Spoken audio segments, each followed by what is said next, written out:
Saina actually coaches को लेकर के क्वेश्चन पूछना था, क्योंकि लगातार ये बात होती है कि इंडिया में अकेडमीज़ नहीं है, मतलब अकेडमीज़ बन रही हैं बहुत ज़्यादा कोच हैं, लेकिन इंडियन सेटअप के बहुत सारे कोचेस यूएस जा रहे हैं। ट्रिशा जॉली और गायत्री के जो कोच थे अरुण विश्वस, उन्होंने नेशनल सेटअप छोड़ दिया।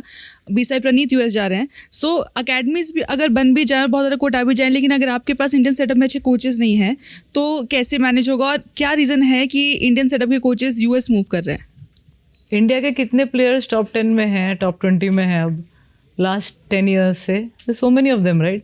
लेकिन जो बाहर के कोचेज़ हैं उनको आप you paying them 10-15 lakhs per month, and जो लोकल प्लेयर्स हैं, हम सब हैं, उनको अगर आप सैलरी 1 lakh 1.5 lakh मतलब उतने पे रखेंगे तो कितने आप, it's not about money also, but it's like क्यों अगर आपको ऑफर बाहर से मिल रहा है, imagine you are getting good amount of salary from outside, why will you just मतलब यहाँ पे क्यों अपनी एनर्जी 8 से, जैसे मैंने कहा था ना, 8 से 10 घंटा ट्रेनिंग करती थी मैं, तो उसके लिए वो कोच वहाँ पे था फुल टाइम मेरे को देखने के लिए।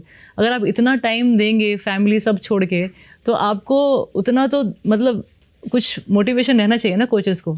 तो if they feel it there in US, why not, you know. I feel के जाओ भाई, अगर आपको 10-11 लाख मंथली मिल रहे हैं and you are able to give that time और अपना पूरा हिम्मत और दिल से ट्रेनिंग कोचिंग करवा रहे हो प्लेयर्स को, then you should do it.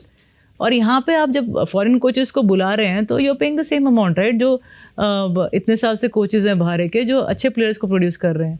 और यहाँ पे इंडिया में भी इतने साल से प्लेयर्स इतना अच्छा कर रहे हैं और वो टॉप 10 में रह चुके हैं, और कितने सारे प्लेयर्स रह चुके हैं, हमारे फॉर्मर प्लेयर्स भी बहुत अच्छा कर चुके हैं। लेकिन हमने कभी ये सुना नहीं कि उन प्लेयर्स को भी उतना अगर हम अच्छे से देखेंगे तो वो भी, हमारे पास भी इतने सारे कोचेज़ होते हैं अभी कि ऐसा हमें बोलने का मौका नहीं होता कि बाहर से कोचेज़ चाहिए। तो हमारे पास भी एक्चुअली कोचेज़ कम पड़ रहे हैं अभी, क्योंकि उनको लगता है कि बाहर कुछ हम अपना एकेडमी खोल लेंगे तो उससे हमें अच्छा और मिल जाएगा, यू नो। बाई नेशनल, अगर आप नेशनल ड्यूटी कर रहे हैं तो आपको किसी और चीज़ के बारे में सोचना नहीं है। It's only about medal, it's for the player, it's for the coach के लिए और कुछ नहीं है। Gopi sir is from morning 3 AM to night 7, 8, 9 PM ही इज़ इन द अकेडमी, और कुछ नहीं देखा है उन्होंने, अपनी फैमिली नहीं, कुछ नहीं। तो दिस इज़ हाउ एक प्लेयर भी वैसा रहता है तो एक कोच भी वैसा रहता है।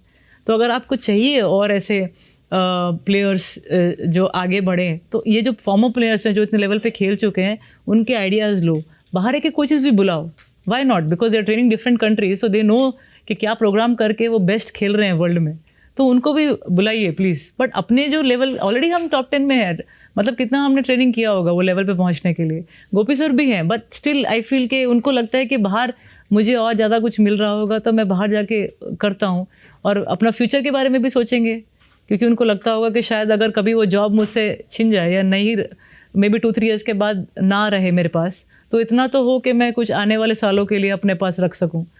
तो ये सब सोच के शायद ये डिसीजन लिए जाते हैं। हमारे पास एकेडमीज़ तो हैं, we are still lacking in good coaches, trainers and physios. I think ये 3 चीज़ें हैं जो एक प्लेयर को बनाते हैं, बस यार।